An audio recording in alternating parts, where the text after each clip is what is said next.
Ya me voy a concentrar. Págalo. Felicitaciones, doctora Balinoto. Yo no hice nada. Lo disfrutamos muchísimo. Yo no. Lo hemos disfrutado muchísimo todos. Felicitaciones. Gracias, gracias.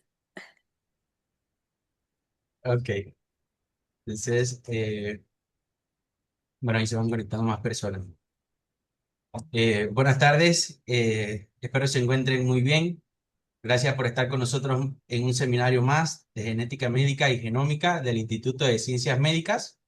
El día de hoy tenemos el seminario titulado Integración de la investigación al diagnóstico en genodermatosis para un acceso universal al diagnóstico molecular, el cual será presentado por nuestra invitada, la doctora Laura Elena Balinotto.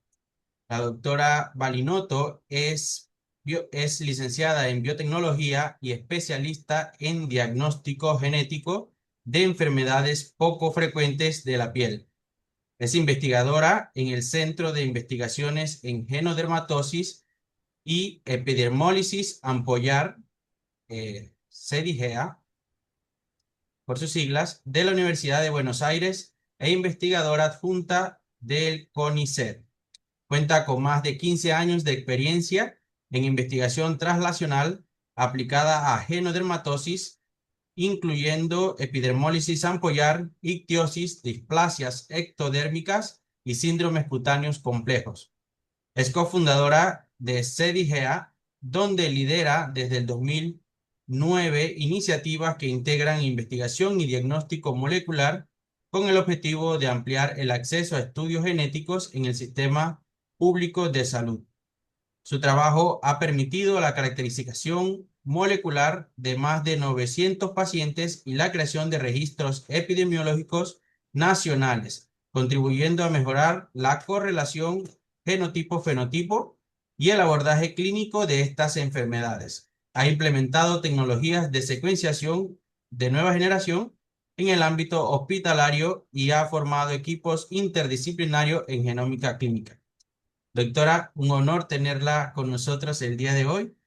Puede Bueno, dar inicio a la presentación. Antes, recordarle pues, a los participantes, al final abrimos el pequeño espacio de preguntas y comentarios y también a los interesados en recibir el certificado de participación, pues pueden solicitarlo escribiendo a nuestro WhatsApp del 63546826 o al correo electrónico info@institutos de ciencias médicas, que lo dejaremos igual acá en el chat de Zoom.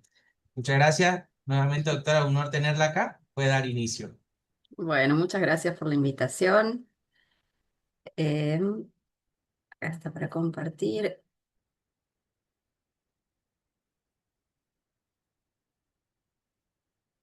Ahí está. Bueno, siempre es muy bueno para nosotros que tener la oportunidad de dar estas charlas, que se conozca un poco más lo que hacemos, porque hay veces que pensamos que ya nos conoce todo el mundo, pero sin embargo siempre somos desconocidos para algunos colegas. Entonces, bueno, como ya dijo Raúl, yo trabajo en el Centro de Investigación de Genodermatosis y Epidermólisis Ampollar. Eh, y bueno, primero, para empezar, obviamente, les voy a dar una breve explicación de qué son las genodermatosis. Son un grupo de enfermedades de la piel, pelo y uñas que son causadas por una alteración genética. Dependiendo de los autores, hay descriptas entre 500 y 700 enfermedades, genodermatosis diferentes. Por suerte, la mayoría de las genodermatosis son enfermedades raras o ultra raras, porque la verdad que son bastante, son muy feas estas enfermedades. Eh, Presentan una alta diversidad clínica y genética eh, y están asociadas a más de 500 genes por ahora. Siempre van apareciendo cada vez más genes asociados. Lamentablemente el tratamiento es principalmente sintomático y de manejo para evitar complicaciones, eh, aunque bueno, existen ya algunas terapias génicas por suerte también, pero no solo para algunos tipos de genodermatosis. Y pueden ser sindrómicas o no sindrómicas. Esta parte es muy importante, sobre todo en la genodermatosis, porque No sindrómicas significa que solo se van a ver en la piel, ¿no? Pero si son sindrómicas, es muy probable que lo primero que se vea en el paciente es la manifestación sobre la piel y después aparecen en los demás órganos o se hacen más evidentes en el resto de los órganos. Es por esto que la importancia de contar con dermatólogos bien entrenados que apenas sospechen una genodermatosis, hagan la sospecha y hagan los estudios correspondientes para si llega a ser sindrómica, ya estar preparados para evitar las complicaciones.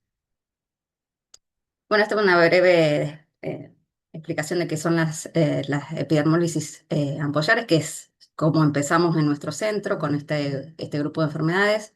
Epidermólisis ampollar, ampollosa o bullosa es lo mismo, eh, pero sí tienen que saber que hay cuatro tipos diferentes. Y el tipo va a depender en qué nivel se forman las ampollas. Ah, pues no dije que lo principal es que las epidermólisis ampollares son justamente aparición de ampollas en la piel ante el más mínimo roce. ¿Sí? Esa es la característica principal.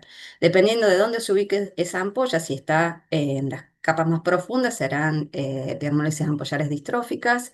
Si es en la capa intermedia serán de la unión y si es más superficial va a ser epidermólisis ampollar simple. Hay un tipo más que es Kindler, que las ampollas se pueden ubicar en diferentes capas, ¿sí? Entonces, las simples em, son las más frecuentes, aunque no sean las que más se ven en los centros de atención médica, porque como no suelen ser bastante poco severas, entonces no acuden para la atención médica estos pacientes. Tienen una prevalencia de 8 en 1 millón más o menos. Pueden ser autosómicas dominantes o recesivas, pero principalmente son dominantes. Y vamos a encontrar variantes en queratina 5 y queratina 14 principalmente, ¿sí? Luego están las de la unión, que son mucho menos frecuentes y dependiendo del gen pueden ser muy, muy graves y muchas veces no llegan al año de vida estos pacientes. Sin embargo, si afectan un gen como por ejemplo el colágeno 17, puede ser que pase los pacientes la mayor parte de su vida sin un diagnóstico y se haga evidente el diagnóstico por manifestaciones en el esmalte dental, ¿sí? O sea que no solo con un solo tipo o saber qué tipo tengo de epidermólisis ya puedo definir todo. Tiene que ser mucho más fino. Tenemos que ir hasta el gen y muchas veces hasta la variante propiamente dicha para saber, poder predecir cómo va a progresar la enfermedad. Bueno, luego está la epidermolisis ampollar de Kindler, que es muy, muy, muy poco frecuente. Hay solamente 250 casos reportados en el mundo, salvo que vivas en Panamá. Y ahí justamente hay una gran comunidad que tiene epidermolisis ampollar de Kindler. Eh, y bueno, luego están las distróficas, que pueden ser dominantes o recesivas, siempre sobre el gen del colágeno 7. Y acá les voy a hablar un poquito más porque dependiendo si son, dije distróficas, perdón, si son dominantes o recesivas, los casos que sean dominantes van a tener un pronóstico muchísimo mejor. eh, en los dos casos se da sobre el mismo gen, pero dependiendo de qué zona del gen va a estar afectada, como por ejemplo la triple hélice de colágeno, las glicinas de esa triple hélice, cuando son sustituidas por otro aminoácido dentro de los exones 72, 73, 74 y 75, aunque también puede aparecer en otros exones, en estos casos va a ser dominante, ¿sí? Luego están las recesivas, que son muchísimo más graves. em, Estos pacientes van a tener ampollas que van a ser mucho más difíciles de que curen, crónicas, muy dolorosas, mucho prurito, muchísimo compromiso de encías. Bueno, es una enfermedad muy, muy grave. Y las variantes que podemos encontrar están ubicadas a lo largo de todo el gen, ¿sí? Pero sin embargo, también tenemos recesivas.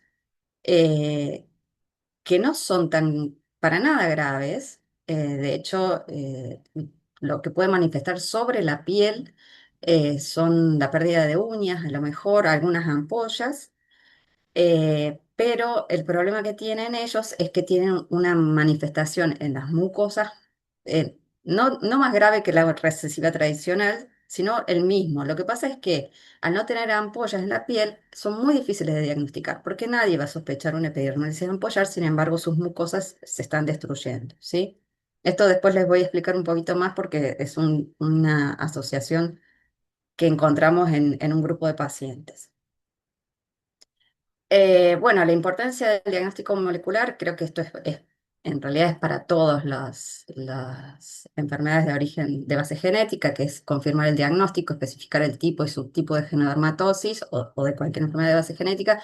Esto es muy importante para que las familias ya sepan exactamente qué es lo que tienen sus hijos y no caigan en diferentes opciones de tratamientos cuando los médicos no saben exactamente qué es lo que tienen, que muchas veces eh, o no les sirve el manejo que están teniendo o hasta puede ser perjudicial.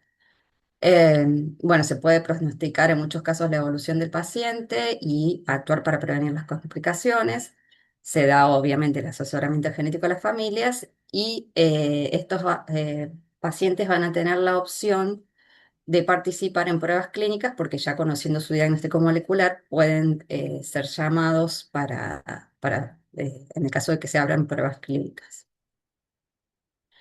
¿Por qué el diagnóstico molecular es todavía más importante en las epidermolisis ampollares? Estos, por ejemplo, son 6 neonatos que hasta aparecen en algunas fotos, parece que fuera el mismo bebé, pero bueno, son 6 bebés diferentes, se presenta así por lo general. Suelen presentar aplasia cutis, no siempre, pero es bastante común.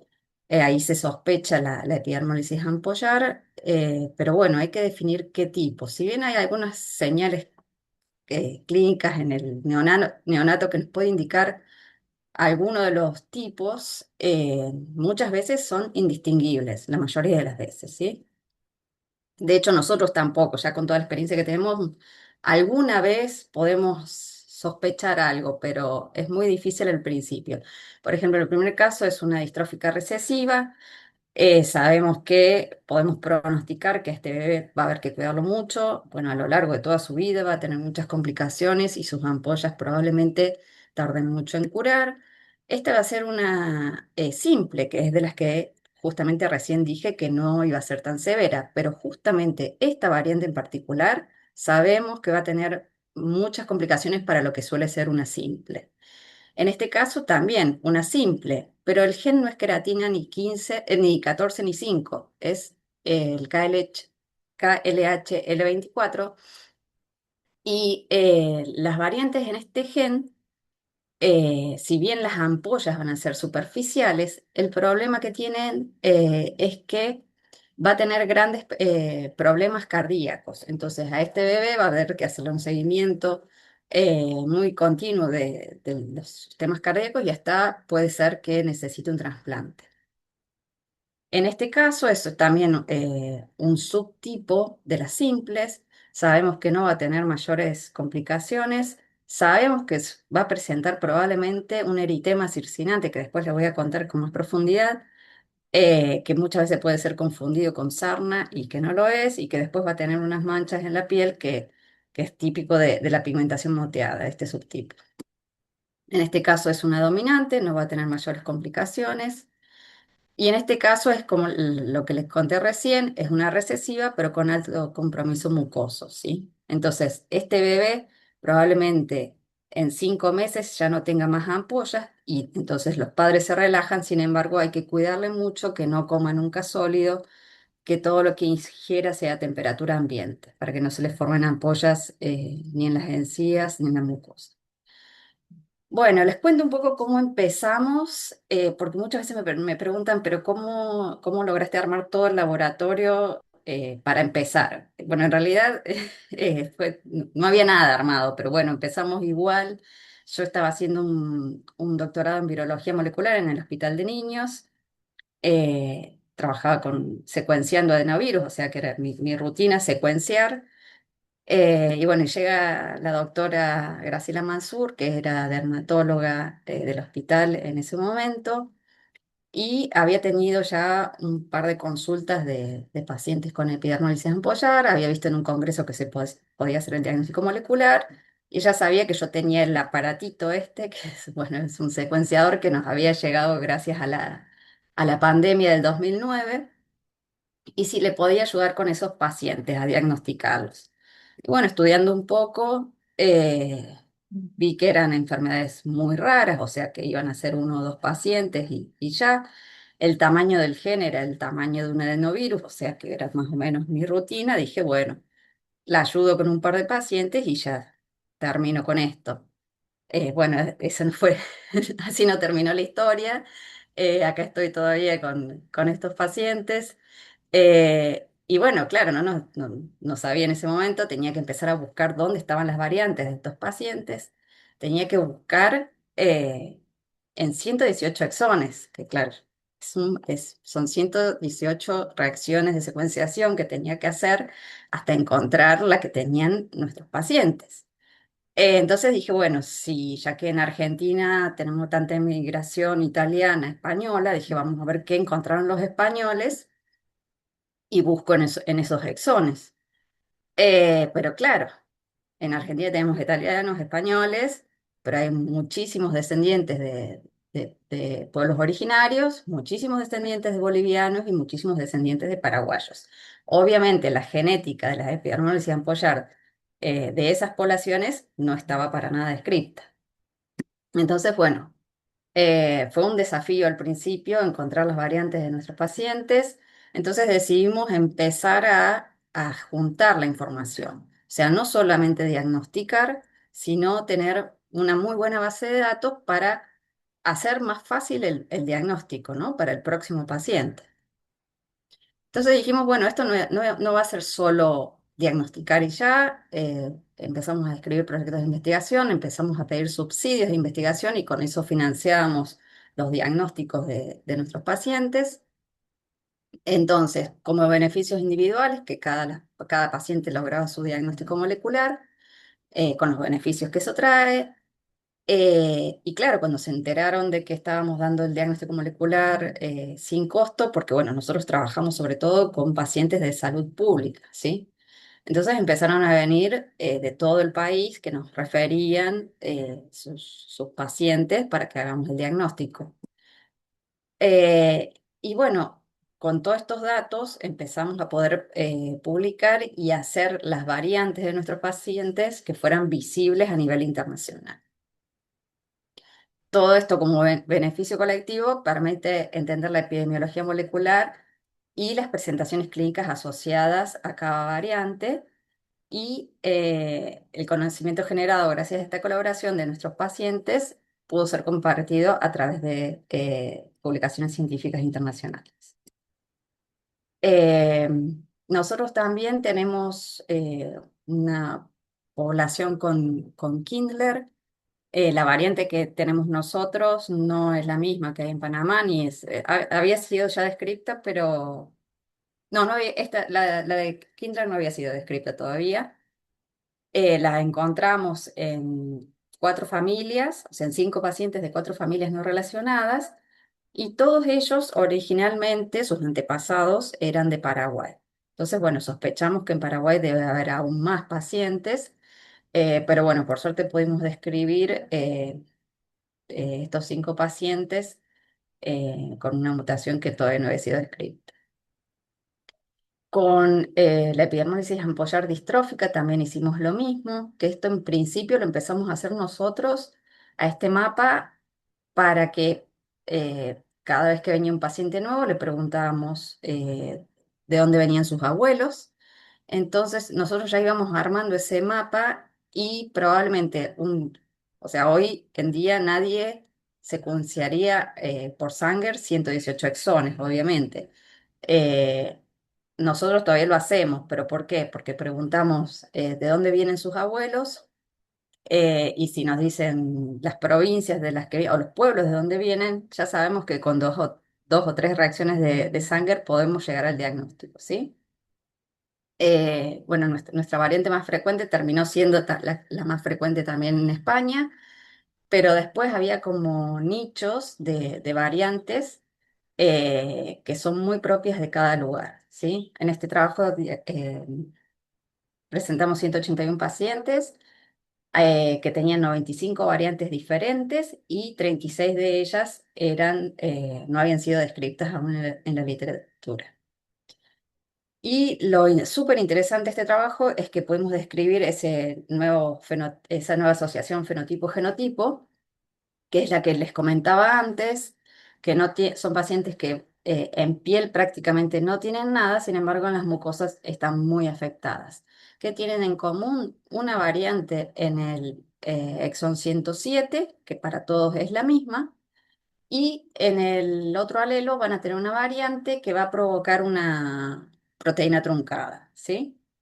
Nosotros tuvimos la suerte de tener 11 pacientes que tuvieran exactamente esta variante y la otra variante, bueno, tenían en el exón 3 que es muy común en Argentina, pero bueno, tenían todas estas variantes diferentes y lo que tenían en común era eso, que se generaba un codón de esto.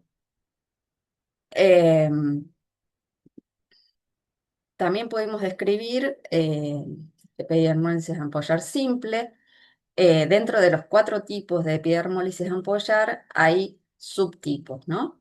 Dentro de la epidermólisis ampollar simple está el subtipo pigmentación moteada y el subtipo eritema migratorio circinante, que hasta este momento se había descrito como dos subtipos diferentes, ¿sí? Nosotros lo que vimos eh, empezamos describiendo pigmentación moteada en realidad, porque teníamos muchos pacientes y en general la variante que se asocia a pigmentación moteada es esta, en la queratina 5, pero nosotros veíamos que teníamos otra variante, que era esta, muy, muy común, y identificamos 44 pacientes con esa misma variante, ¿sí? Todos, bueno, procedían del mismo lugar de Argentina.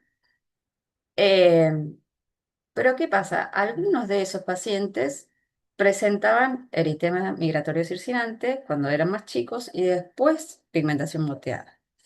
Entonces, lo que planteamos es que tal vez no eran dos entidades diferentes, porque estos son tan raros, son subtipos muy, muy raros, que tal vez alguien describe el eritema migratorio en una etapa de la vida, después no lo ve más ese paciente, otro describe una pigmentación moteada y no hacen el nexo entre los dos subtipos, y por eso se consideraban dos subtipos diferentes. Pero bueno, nosotros vimos que esta es una de las tantas familias que pudimos describir, todos venían de esta misma zona del norte de Argentina. En este pedigree vemos los que están pintados en negros, solo presentaron pigmentación moteada, los que tienen borde rojo presentaban en los primeros años de vida eritema migratorio circinante y luego pigmentación moteada. Y bueno, los que están en gris sabemos que tenían la enfermedad, pero no tuvimos las muestras para analizarlas. Y teníamos tantos pacientes que podíamos describir la historia natural de la enfermedad. Sabíamos que al nacimiento iba a aparecer como una epidermólisis ampollar, que era difícil definir el subtipo, iba a presentar este eritema migratorio circinante, que esto es lo que muchas veces se puede confundir con sarna. eh, y luego iban a empezar a tener, si bien iban a tener algunas ampollas, no iban a ser muy graves y iban a empezar a aparecer esta pigmentación que es una mezcla de cuando van llegando a la adolescencia es hiperpigmentación y después durante la edad adulta es hipopigmentación. Entonces queda así, con un moteado muy característico. También descubrimos que esta variante en particular hace un moteado característico y si la variante es otra, el moteado, ya después de haber visto tantos, uno ya se da cuenta que el moteado es diferente. Bueno, entonces, ahora que eh, están como empezando a conocer a nuestros pacientes en el mundo, saben un poco de los pacientes que tenemos en Argentina. Están llegando cada vez más ofertas para hacer ensayos clínicos. sobre todo porque en Estados Unidos y en Europa ya no quedan tantos pacientes que no hayan tenido ningún tratamiento previo. Entonces muchas veces es necesario trabajar o hacer las pruebas en pacientes que no hayan tenido ningún tratamiento previo. Entonces, bueno, me puse a estudiar las guías como para estar un poco en tema de qué se tratan los ensayos clínicos y estar preparados para, bueno, pues, saber aconsejar a los pacientes más que nada. Y bueno, una de las cosas que me llamó la atención es, lo primero que hay que hacer es medir la magnitud y la distribución del problema. Y bueno, eso es lo que siempre quisimos hacer porque sabíamos que había muchos pacientes, nosotros sabíamos que, o sea, diagnosticamos 451 pacientes con epidermolisis ampollar, genodermatosis, muchos más, pero específicamente con epidermolisis ampollar, 451 hasta ahora. La mayoría son distróficas, hay tenemos recesivas y dominantes. De nuevo, no es porque haya más, sino que son pacientes que necesitan más atención médica, por eso llegan más a nuestro centro. Estas son las simples. Y bueno, después una mezcla de Unión, Kindler y otras simples más raras. Esta es la distribución en Argentina, que más o menos está relacionada a la densidad poblacional, o sea, las provincias que más población tienen, obviamente tienen más casos, salvo algunos casos excepcionales, que son provincias que tienen mucha cantidad de pacientes.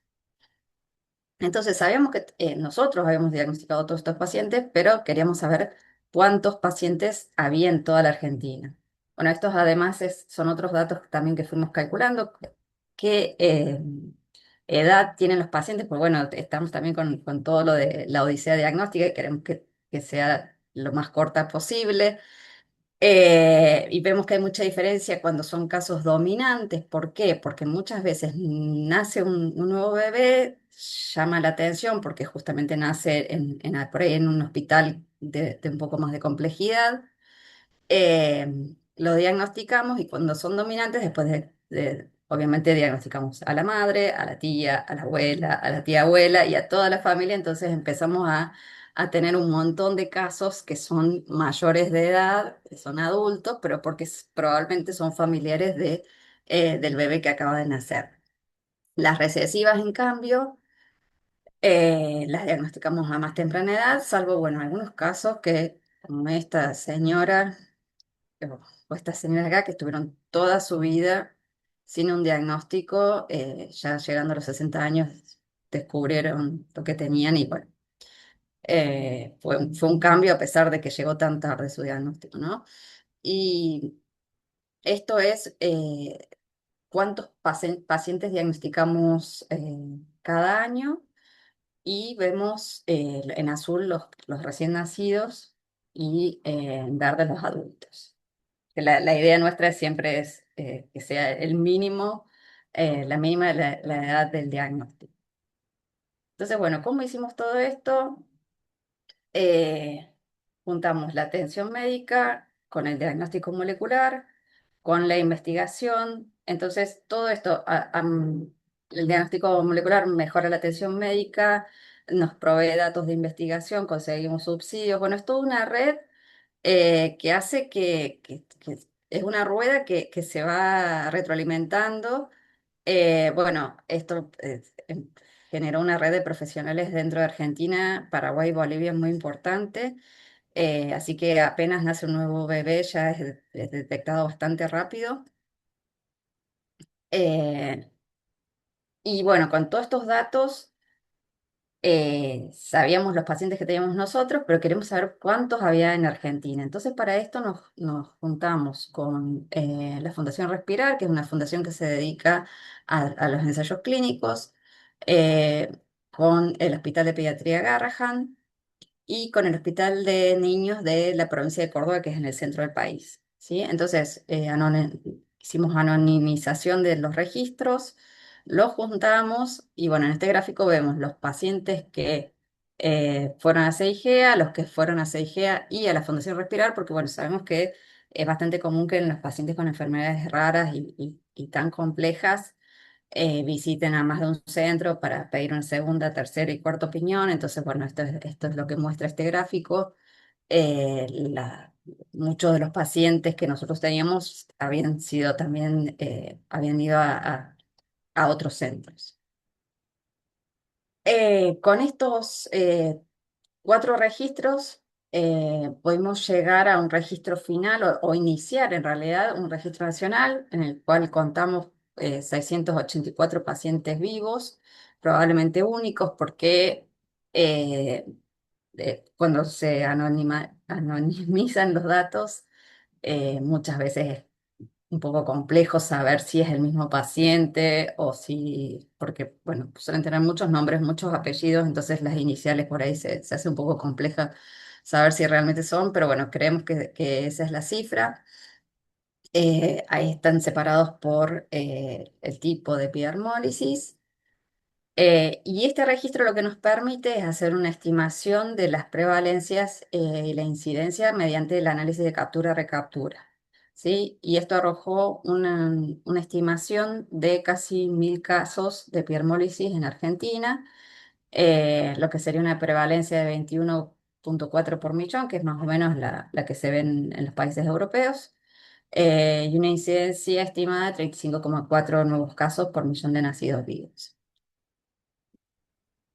Bueno, ¿cómo trabajamos? Esto es bastante genérico, no hacemos nada extraordinario, pero bueno, sí, la primera parte se piden los datos clínicos, que nosotros tenemos una historia clínica, un modelo muy orientado a lo que es genodermatosis, entonces preguntamos mucho relacionado a la piel, obviamente.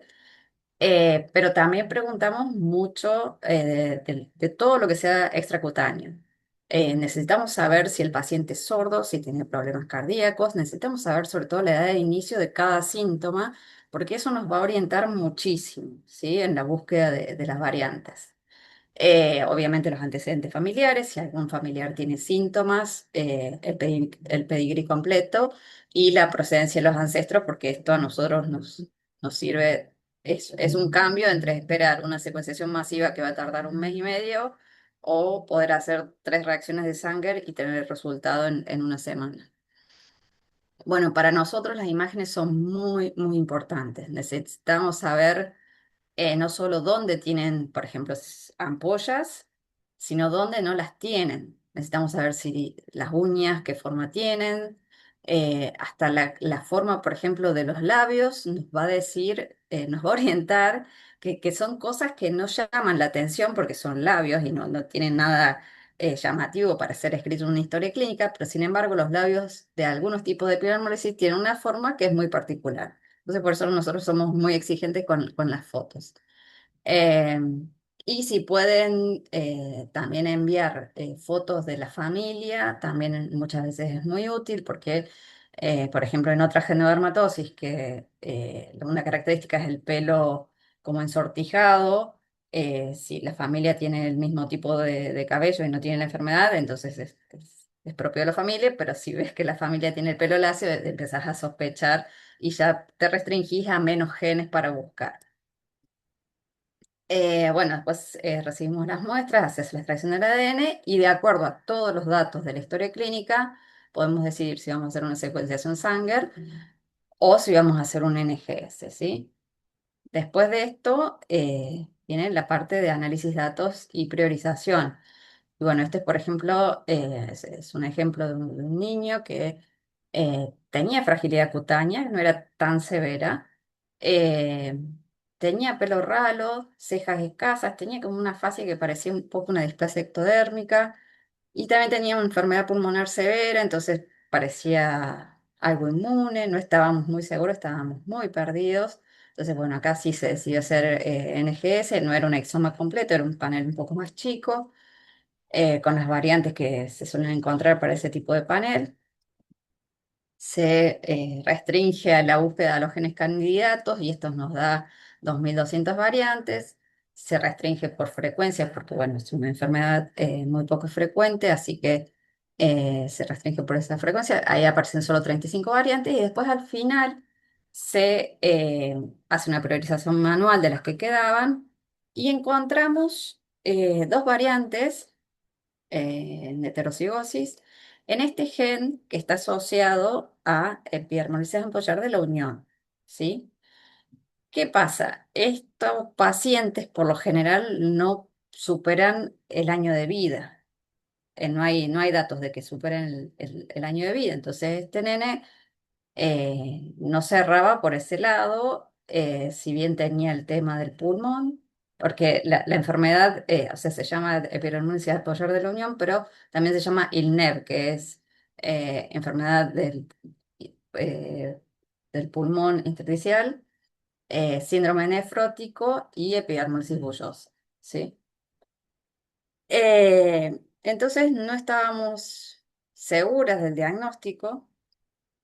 Pero bueno, justamente gracias a que aparece una publicación eh, de dos hermanos que justamente tenían esta misma variante, que estaban vivos, tenían ya creo que más de 10 años, eh, que tenían esta enfermedad, pero sin la parte, el compromiso del síndrome nefrótico, ¿sí? Y por eso estaban vivos. Así que bueno, gracias a esta publicación, por eso cada vez que se pueda publicar algo hay que hacerlo porque gracias a esto nosotros logramos el diagnóstico de este niño que de hecho se sospechaba una enfermedad inmune y se pensaba que él tenía, digamos, infecciones a repetición en el pulmón, entonces se le hacía mucha kinesiología para aflojar la flema, lo cual estaba destruyendo los pulmones porque sus pulmones justamente son muy frágiles. Entonces, bueno, se suspendió eso,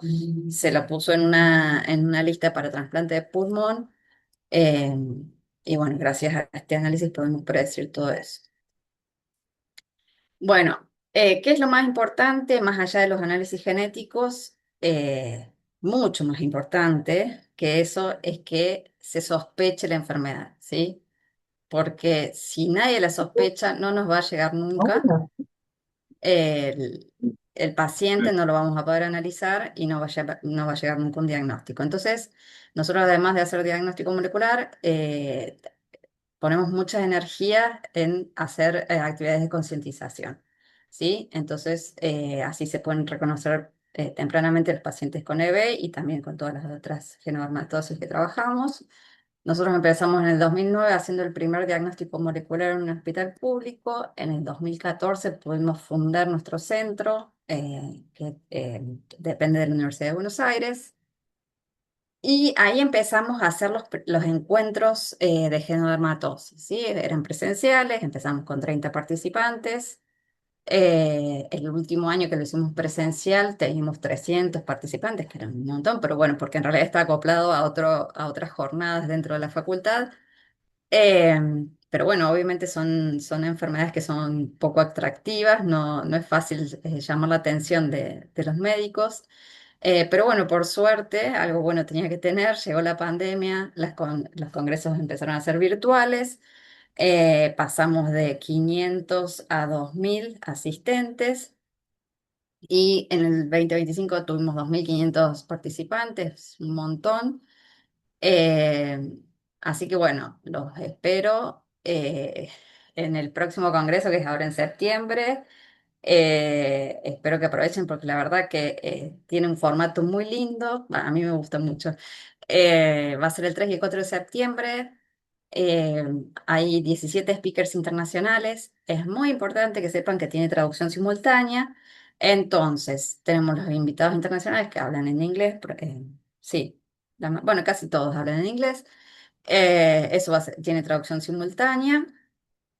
Y luego de cada speaker habla algún colega que haya descubierto algún caso o que tenga un caso que no sabe cómo tratar o que no sabemos cómo diagnosticar. Se lo presentamos al experto que hace sus comentarios y hace la discusión de todos los casos, ¿sí? Y después el 5 de septiembre es mediodía, que es un encuentro latinoamericano, ¿sí? Así que les recomiendo, no tengo el link acá de la inscripción porque era muy largo, pero si buscan en Instagram, ahí nos buscan seigea.uva y ahí en la bio van a tener para inscribirse, que la verdad que se los recomiendo porque eh, hay unos casos increíbles. Y bueno, en las discusiones va a estar también el creador de la terapia génica para epidermolysis ampollar y bueno, otros especialistas que son son impresionantes. Así que bueno, los espero ahí. Em, Este es el equipo. Uy, al final me adelanté muchísimo. Cuando la practiqué tardé mucho más. Em, Tengo preparado otro tema más si quieren, o no sé si quieren hacer preguntas.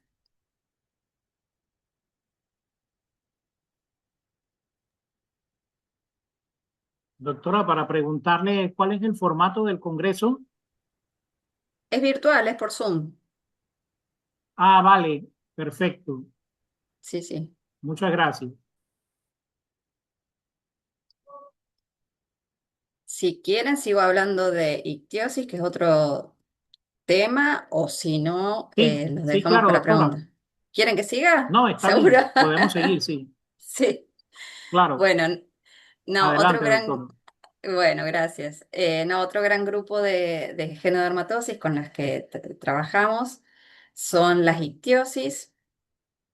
Eh, Son un conjunto de trastornos de piel que ocasionan, sobre todo vamos a ver que aparecen muchas escamas y pica mucho y suelen estar la piel muy roja, ¿sí? Eh, el color de las escamas, bueno, va a depender del tipo de ictiosis que sea. Eh, Hay 50 genes asociados. Y acá sí es muy importante que pueden ser no sindrómicas, van a estar exclusivamente en la piel, que van a ser la más común, que muchísima gente tal vez la tiene y no lo sabe, es la ictiosis vulgar. Eh, Otra que también es muy común es la ligada al X, que a pesar de que es bastante común, nosotros no tenemos tantos casos, pero bueno. Eh, Todo esto lo estoy nombrando con como se nombraba en la clasificación anterior, que es la que por ahí es la que más se conoce. Eh, Después están las ictiosis congénitas autosómicas recesivas, que nosotros le decimos ARSI, y las queratinopáticas, ¿sí? Y luego están las sindrómicas, que bueno, tienen un montón de complicaciones.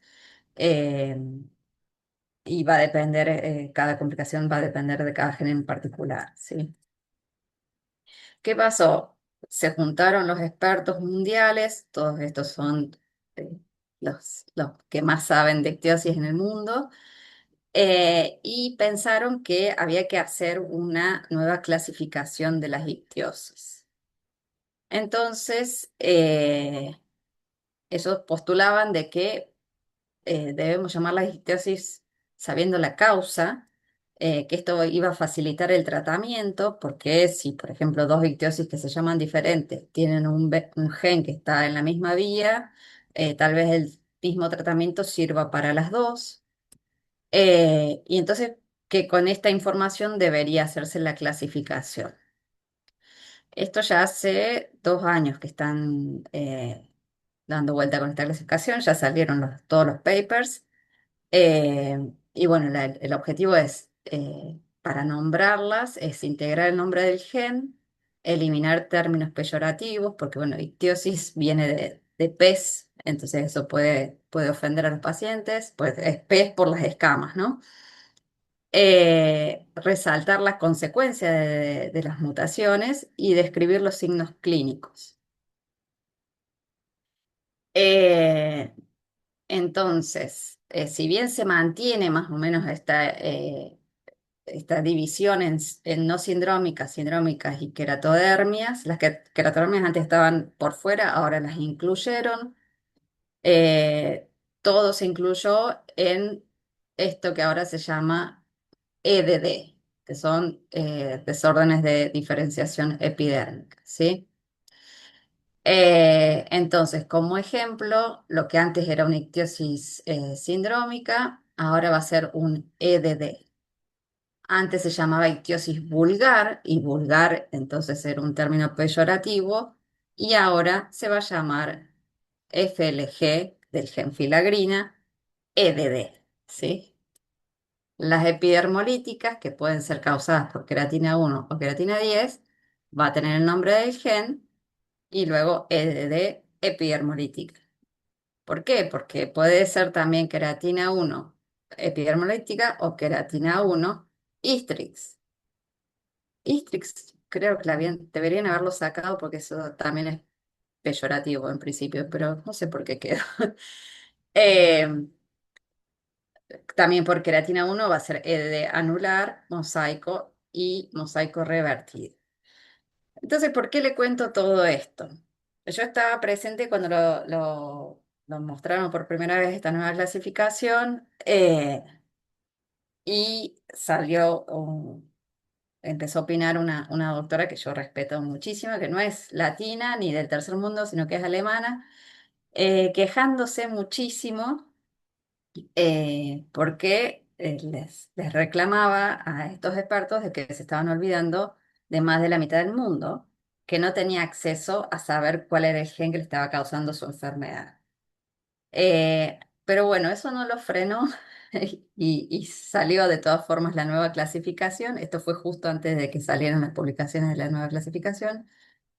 Y este año, que no pude estar, pero también en el Congreso de Enfermedades Raras de la Piel, volvieron a mostrar esta nueva clasificación y los que protestaron esta vez fueron los pacientes. Los pacientes preferían decirle a la gente, tengo ictiosis y explicar eso antes que decir, tengo EDT epidermolítica y una serie de letras que no tienen ningún sentido para ellos, ¿no? Así que bueno, esto todavía está en discusión, no sé si lo van a adoptar o no. Pero bueno, están por un lado está muy ordenadito y sería muy práctico al nivel, para nosotros sobre todo que hacemos el diagnóstico molecular y para los médicos que en base a esto van a poder definir un buen tratamiento, pero no están todos todavía muy contentos con esta nueva clasificación. Eh, y bueno, esto es para mostrar un poco, es una foto de una presentación que hizo la doctora Amy Paller, de Chicago, con sus datos de sus pacientes, eh, que encontró que, a pesar de que le hacían análisis muy profundos, había un 15% de pacientes que todavía no tenían su diagnóstico, que eso, bueno, nos pasa a todos y bueno, es un poco para no deprimirnos cuando vemos que no llegábamos al diagnóstico de algún paciente. Eh, Estos son los casos, que diagnosticamos en nuestro centro. Son 240 casos y acá ya están incluidos todos los EDDs. Bueno, con la cantidad de cada uno de ellos. Sí, la verdad que antes, o sea, es como que poner los genes solos, no, a no ser que tengas mucha experiencia en ictiosis, no tiene, es más lindo cuando uno sabe de qué enfermedad está hablando, pero bueno, nos vamos a tener que acostumbrar a esta nueva forma de llamar las enfermedades. Y bueno, estos son los datos nuestros. Eh, y nosotros tenemos más o menos, es para mostrar que tenemos la misma proporción, de casos no diagnosticados que vio Amy Paller en Chicago. Eso es como para motivarnos un poco, y estar contentos con nuestros resultados. Eh, bueno, esto ya es displasias ectodérmicas, pero no sé si quieren que vamos a las preguntas. Igual son más números, no es que voy a hablar de la enfermedad, o sea, son solo estadísticas de la cantidad de casos que tenemos. El tiempo es suyo, doctora, no hay problema. ¿Sí? Sí, todavía ¿Sí? tenemos unos minutos más. Bueno, no, esto es simplemente la cantidad de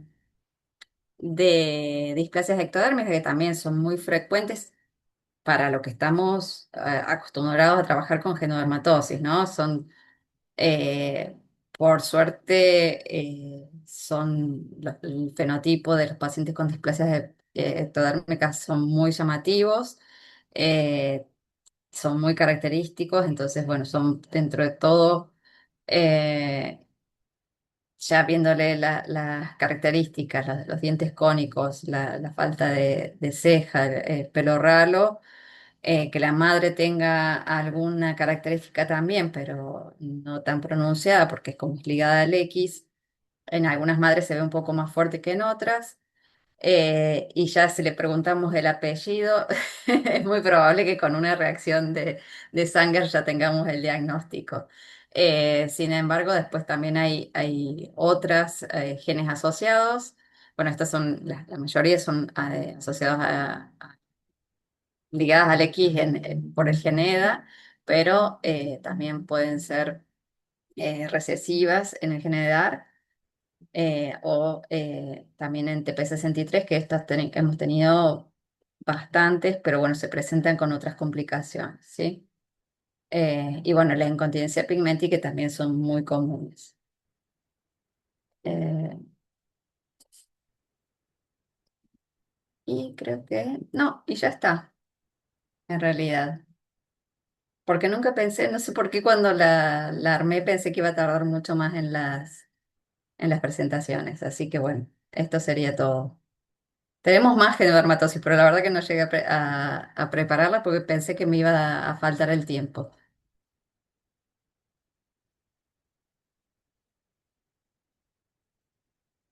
Así que si quieren, no sé si tienen algunas preguntas.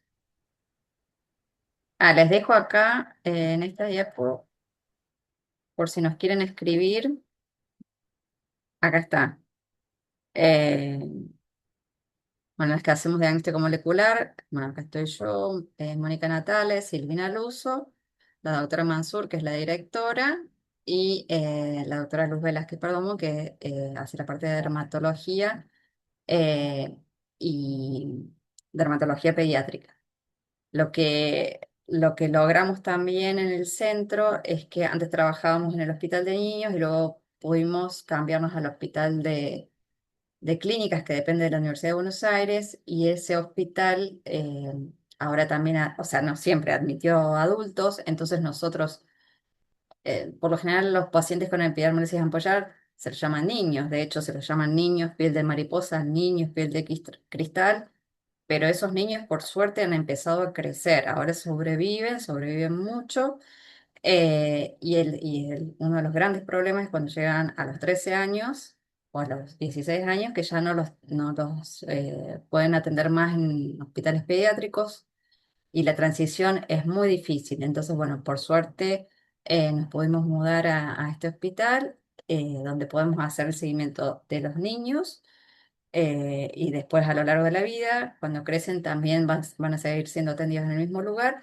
Y en los casos de enfermedades dominantes, podemos atender tanto al niño como a toda la familia, que eso antes también era un incordio. En el pediátrico se atendía el niño y los padres tenían que ir a otro hospital para atenderse. Entonces, bueno, eso estuvo bueno también. Y bueno, ahí tienen nuestro mail. El de abajo es el del laboratorio y el de arriba es el de los consultorios.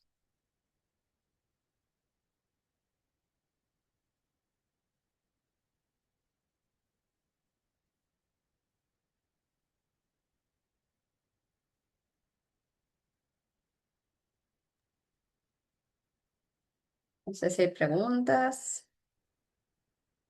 Acá. Sí, doctora. Primero que todo, agradecerle por la estupenda presentación y felicitarla también por el triunfo de Argentina el día de hoy, que todos estamos muy contentos. Yo decía que no haya Doctora, entretiempo, porque si hay digo, suplementario, porque digo, si es suplementario, no sé qué voy a hacer. sí, todos estábamos rogando que Argentina ganara en los 90 minutos. Doctora, es solo una preguntita puntual. Yo vi que usted publicó un artículo sobre síndrome de Kindler con la Sí, mutación en Argentina, si no me sí, equivoco.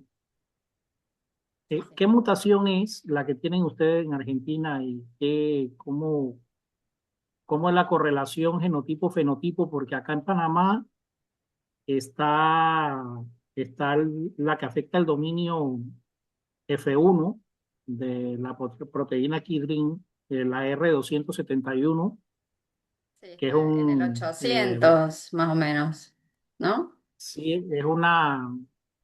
es un codón de parada que cambia arginina, quita, en la posición arginina 271 hace un codón de parada, Sí, R271X, la de Panamá. ¿Cuál tienen sí, ustedes allá en Argentina? es esta. ¿Y cómo es la correlación genotipo-fenotipo? Ah, ok.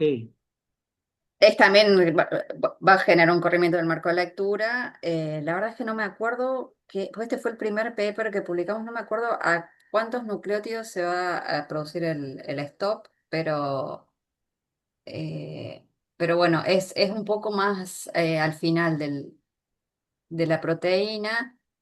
La verdad que estos pacientes en particular, salvo uno, el resto fueron referidos más del norte del país y uno es de Paraguay. Nosotros suponemos que en Paraguay tiene que haber muchísimos más. eh, y el fenotipo es, no sé si en Panamá tienen algo en particular, pero no llamaba la atención, o sea, es como que fácilmente eran reconocibles como Kindler. No presentaban nada llamativo, por lo menos. No sé cómo son los pacientes de ustedes, si tienen algo en particular. Bueno, los de acá son interesantes porque más que todo es en una región donde hay alta consanguinidad, en un grupo indígena que es la etnia Nove Buglé, Ujú, que se encuentra bueno, se encuentra en el extremo occidental del país. Allí se encuentra localizada la etnia Nove. Eh, Son originarios de Panamá y esto se presenta como una clásica epidermolisis bulosa con las hacen las ampollas ujú, y empiezan a llenarse de este tipo de ampollas en la piel, sobre todo en áreas expuestas al sol. ujú.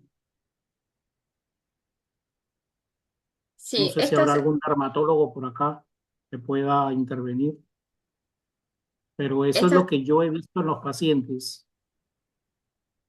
sí, la característica Sí, que todos nombran de nuestros pacientes es, bueno, la piel del papel de cigarrillo, que esa es muy llamativa y muy típica de ellos, y los problemas de las encías. Tienen serios problemas en las encías. En un momento estaba reportado que tenían mayor susceptibilidad a tener cáncer.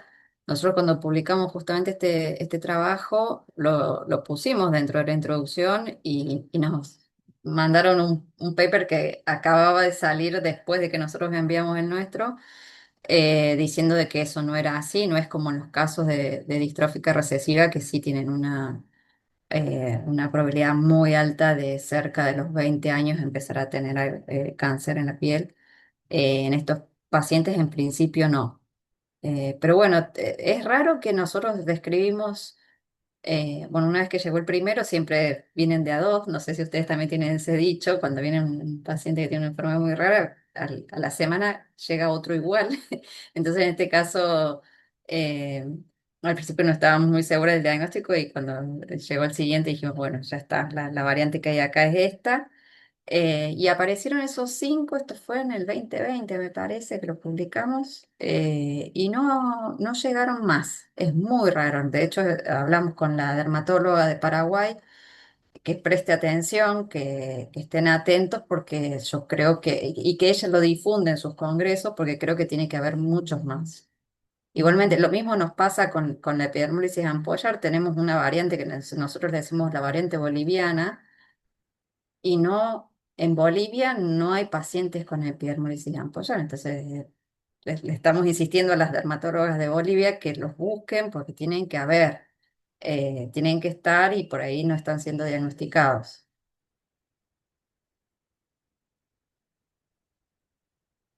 Hacen una pregunta.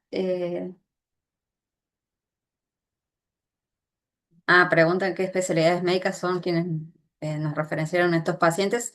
es dermatólogo, por lo general suelen ser dermatólogos. Dermatólogos o genetistas. Eh, y cómo mantienen a los pacientes en seguimiento para no perder el concepto de solución. Lo que tratamos de hacer en principio es evitar de que se trasladen los pacientes. Intentamos de que si no, si nos llegan porque nos encuentran de alguna forma, tratamos de contactarlos con el dermatólogo de su zona, que sepamos que está entrenado en epidermolisis o en la genodermatosis que tengan, y tratamos de que se queden allá. Nos envían las muestras, hacemos el diagnóstico y tratamos de que estén cómodos en los lugares de donde son ellos. Porque bueno, acá si venís desde a Buenos Aires son por lo menos 500 kilómetros, que, de donde sea. O sea, si venís desde el centro del país a Buenos Aires son 500 kilómetros y no tiene sentido. Así que tratamos de eso, de que cada uno se quede encuentre dermatólogos en su región y se quede ahí con eh, cada uno siendo atendido por su dermatólogo. Obviamente que nos consultan los dermatólogos, nos consultan los pacientes, eso no hay problema, pero tratamos de que se queden allá. Salvo casos muy, muy complejos que por ahí necesitan muchos estudios, además del genético y necesitan días de internación, ahí les pedimos que vengan, pero si no, se quedan en sus lugares.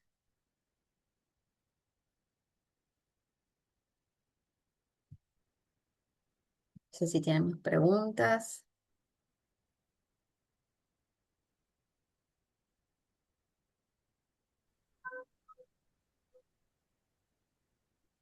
Mm. Muchas gracias, doctora. Una verdad que excelente presentación, muy interesante. Eh, ¿Alguien más tiene alguna pregunta? Puede abrir el micrófono directamente o escribirlo a través del chat. Sí, si no nos escriben, estoy tratando de pasar la presentación, así queda el mail nuestro, pero bueno, si pueden, en septiembre está el congreso, este virtual que hacemos, que la verdad que para mí está muy bueno. Eh, Así que búsquennos en Instagram y ahí van a tener para inscribirse. Pero es muy, yo se los recomiendo, la verdad que está muy bueno. Aparte, bueno, no sé, no pregunté de dónde eran, ¿son todos de Panamá los que están escuchando o hay gente de otros lugares? Doctora, aquí hay gente de varios países latinoamericanos. Veo gente de Ujú. Chile, de Panamá, de México, Ah, de Colombia, de Argentina. Hay de varios países, doctora. buenísimo. Eh, no, porque de hecho si se les presentan casos y nos quieren consultar, eh, porque hay veces que, por ejemplo, bueno, en Bolivia hay enfermedades, hay dos o tres enfermedades que son hiper raras. Eh, pero bueno, ya sabemos que están ahí, que son bastante frecuentes, entonces ya hemos diagnosticado eh, tres o cuatro, no, cinco, que es un tipo particular de ictiosis que es rarísimo. Entonces, por ahí cuando se presentan esos casos tan raros, nada, estamos a disposición para que nos pregunten, y por ahí les podemos dar algunas pistas o si se puede hacer el diagnóstico también lo podemos hacer. Eh, Sí, doctora. Acá Karen. preguntan en el correo. No sé si pueden volver a colocarla Sí, o no escribirlo sé aquí en por... el chat. Puede ser también. Lo escribo en el chat porque no estoy pudiendo cambiar, no sé por qué. El correo,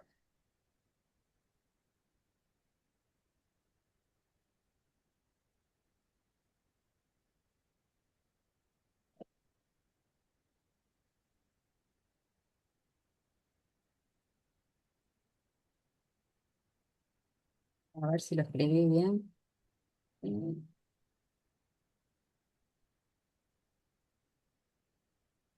Se me desapareció el chat. ¿A dónde lo metí? Ahí está. Bueno, perdí el chat también. Acá está. Ahí está. Listo. Ese es nuestro mail, el mail del laboratorio. Eh, a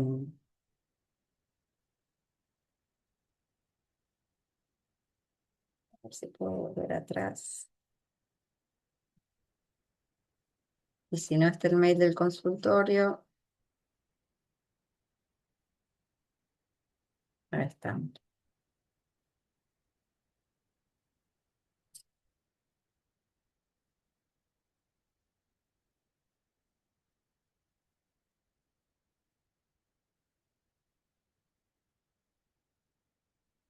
Ahí está. Pero en serio, lo que cualquier duda que tengan, bueno, no es que siempre vamos a tener la respuesta, pero ya sí hemos resuelto más de casi 1000 pacientes y la verdad es que por ahí cosas que son rarísimas en el mundo, entonces uno pregunta, de hecho, nos llegan pacientes que ya han sido enviadas las muestras o los datos a Estados Unidos, a Europa, y no saben encontrar diagnóstico. Nosotros no es porque seamos muy genias, sino porque ya hemos visto dos o tres de esos y ya para nosotros es muy común. Entonces, nada, nos pueden preguntar y tal vez los podemos ayudar. Así que cuando quieran.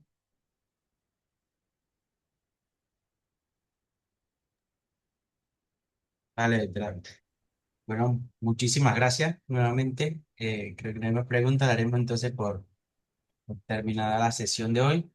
Agradecerle nuevamente por su tiempo y su participación en nuestro seminario de Genética Médica y Genómica del Instituto de Ciencias Médicas y a todos los participantes por estar con nosotros en esta tarde.